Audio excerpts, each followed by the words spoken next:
seandainya dari awal para Bang Farhad, pengacara yang mendampingi. kenapa baru sekarang di tahun 2024? Karena kan Saka Tatal juga sudah keluar begitu, sudah selesai menjalani pidananya. Inilah kami mau investigasi kesalahan apa yang sebenarnya persoalan kecil ini bisa membuat seluruh terpidana, terdakwa waktu itu dihukum seumur hidup rata semua hukumannya. Kemudian Saka Tatal untung masih anak kecil sehingga cuma dituntut 10 tahun hingga menjalani hukuman 8 tahun walaupun di dalamnya hanya 3 tahun 8 bulan gitu. Ternyata mereka tidak ada keseriusan, tidak ada perjuangan, tidak ada perlawanan. Hanya sebagai formalitas saja ketika mereka didampingi pengacara pada zaman mereka melalui persidangan itu. Nah, kita lagi melakukan investigasi. Motif apa di balik ini semua? Nah, oleh karena itu, saya menghimbau kepada baik orang-orang yang pernah menangani perkara Saka Tatal ini untuk bersikap betul-betul sebagai pembela, jangan sebagai pembelot, sehingga apa yang kita perjuangkan ini tidak sia-sia dan semua bukti-bukti selama mendampingi itu harus diserahkan kepada pihak kepolisian karena Polda Jawa Barat khususnya Polri mengutamakan bagaimana Polri berbarengan masyarakat untuk mengungkap kasus ini. Terima kasih buat Polri. Baik, Bang Farhad. Baik, Bang Farhad. Ini kita juga nanti akan coba singgung ke Pak Ito Sumardi dan juga Pak Kudris Tompul juga ya. Usai jeda pada berikut kami akan kembali.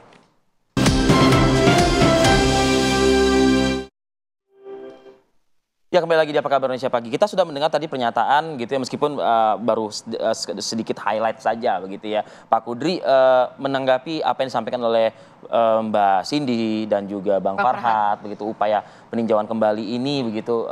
Anda melihatnya akankah ini terrealisasikan mengingat masih ada berkas-berkas menurut Bang Farhad yang memang belum bisa dilanjutkan untuk proses ke PK ini? Peluangnya gimana, Pak? Ya,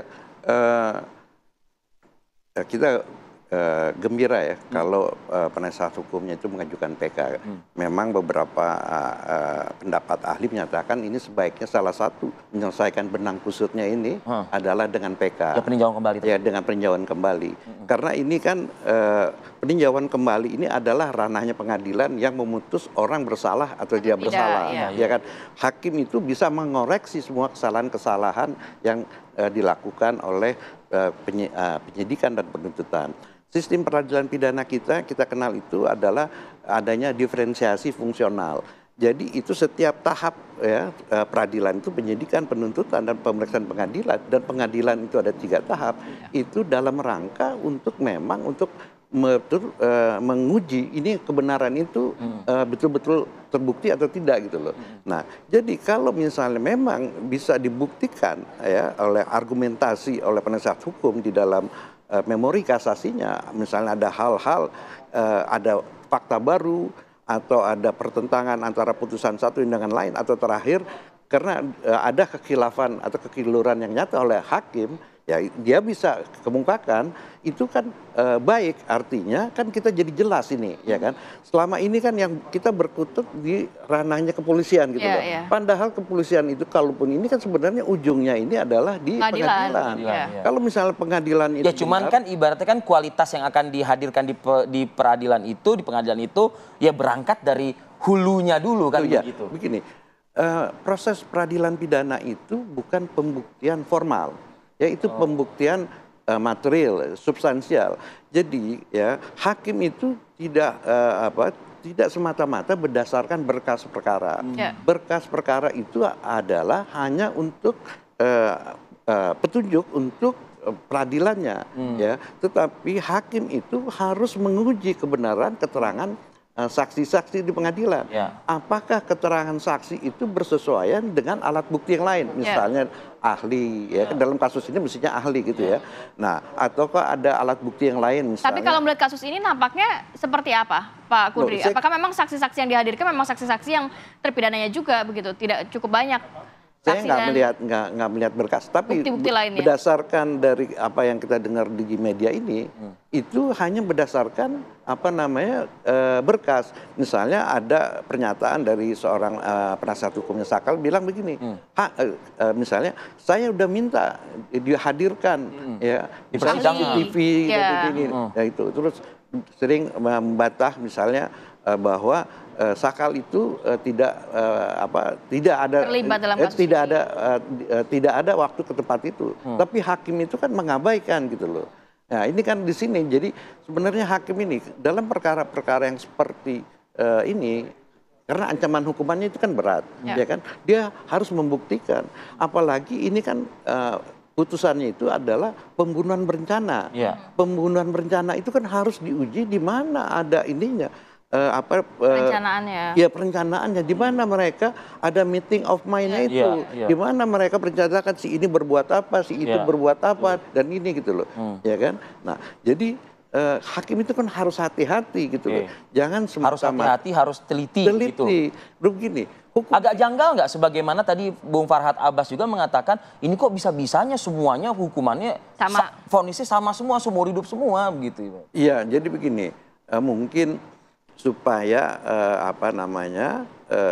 ada keadilan bagi semua orang. Kan ini kan mereka ini kan dituntut ya karena bersama-sama ada penyertaan. Jadi ini.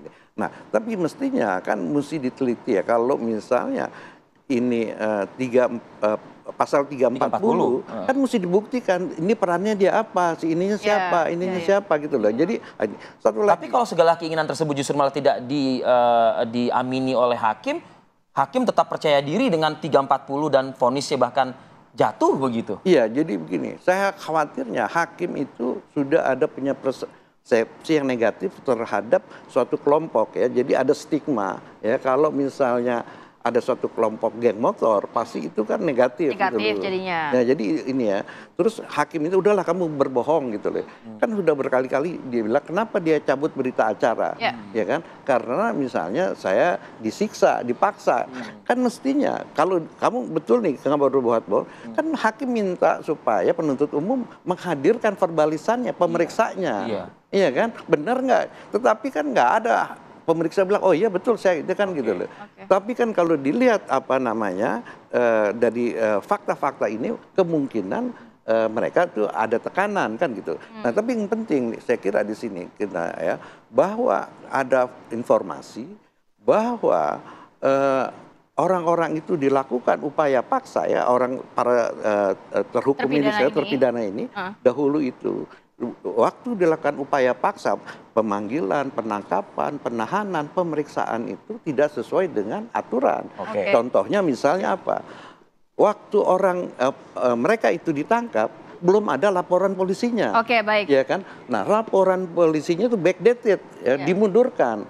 Tapi kan mereka bisa buktikan bahwa sebenarnya mereka udah 3 hari sudah ditangkap, ditahan, diperiksa baru ada LP. Berarti di proses penanganan awal kasus ini yang memang ini yang saya mau sampaikan penting. Kalau ini bisa terbukti, semuanya ini berkasnya itu tidak sah. Baik. Kalau ini tidak sah, mestinya putusannya itu bukan tidak seperti sah. Mestinya bebas.